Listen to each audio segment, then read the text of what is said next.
আমার আজকের রেসিপিটা এতটাই ভালো লেগেছে, তো আমার মনে হয়েছে আগে কেন এরকম আমি করিনি। তো তাই রেসিপিটা আপনাদের সঙ্গে শেয়ার করলাম। আসসালামু আলাইকুম, আশা করছি সবাই অনেক ভালো আছেন। তো প্রথমেই আমার লাগছে মিষ্টি কুমড়া। আর মিষ্টি কুমড়ার ভিতরে যে দানাগুলো দেখতে পাচ্ছেন এগুলো একদম কচি ছিল। আমরা তো এগুলো সাধারণত ফেলেই দেই, তাই না? আজকে আমি ফেলে না দিয়ে দানাগুলো বের করে নিচ্ছি। একটু শ্বাসসহ সুন্দর করে বের করে নিলাম। এই যে এতটুকু দানা হয়েছে, আর এই দানাটাই আমি ব্লেন্ডারে ব্লেন্ড করে নেব।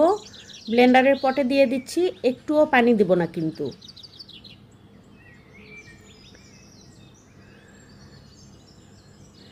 আর এই যে ব্লেন্ড করে এইটুকু হয়েছে, এটা আমি একটা বাটিতে ঢেলে নেব। আর তার সঙ্গে আমি দিয়েছি 1 মুঠ চালের গুঁড়া, কিছুটা ধনেপাতা কুচি, একটুখানি স্বাদ মতো লবণ, 3টা কাঁচামরিচ কুচি, পেঁয়াজ কুচি, আর একটুখানি হলুদ গুঁড়া, একটুখানি আদা রসুন জিরের বাটা, আর একটুখানি গোটা জিরা।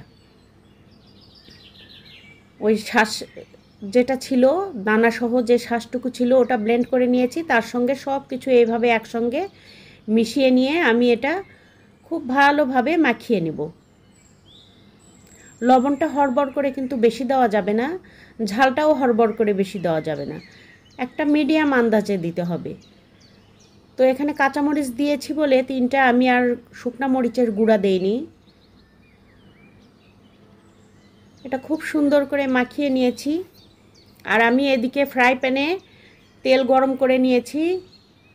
আর এই যে ছোট ছোট বড়ার আকারে ভাজতেও শুরু করে দিয়েছি। ওই শ্বাসটুকু দিয়েই এতগুলো হয়েছে। সুন্দর করে হালকা আছে ভেজে ভেজে নিচ্ছি। আঁচটা কিন্তু একদমই জোরে দেওয়া যাবে না, তাহলে ভেতর থেকে কাঁচা থাকবে আর বাহিরটা পুড়ে যাবে আগেই। হালকা আছে সুন্দর করে মুচমুচে করে ভেজে নেওয়ার চেষ্টা করেছি। আর এই যে ফাইনাল লুকটা দেখেন, এই যে এরকম হয়েছে। সুন্দর করে ভেজে নেওয়ার পর আমি তুলে নিচ্ছি। বাড়িতে সবাই বুঝতেই পারেনি যে এটা আমি ফেলে দেওয়ার মতো যে দানাটা থাকে সেটা দিয়ে তৈরি করেছি মিষ্টি কুমড়ার। এতদিন কিন্তু আমি মিষ্টি কুমড়ার দানাগুলো ফেলে দিয়ে এসেছি, আর ফেলবো না, যা ভুল করেছি জীবনে করেই ফেলেছি। তো এইভাবে একদিন ট্রাই করে কিন্তু আপনারাও দেখতে পারেন, আশা করি ভালো লাগবে। 1 কাপ চা কিংবা কফির সঙ্গে এরকম যদি একটা নাস্তা থাকে তাহলে আর কি চাই।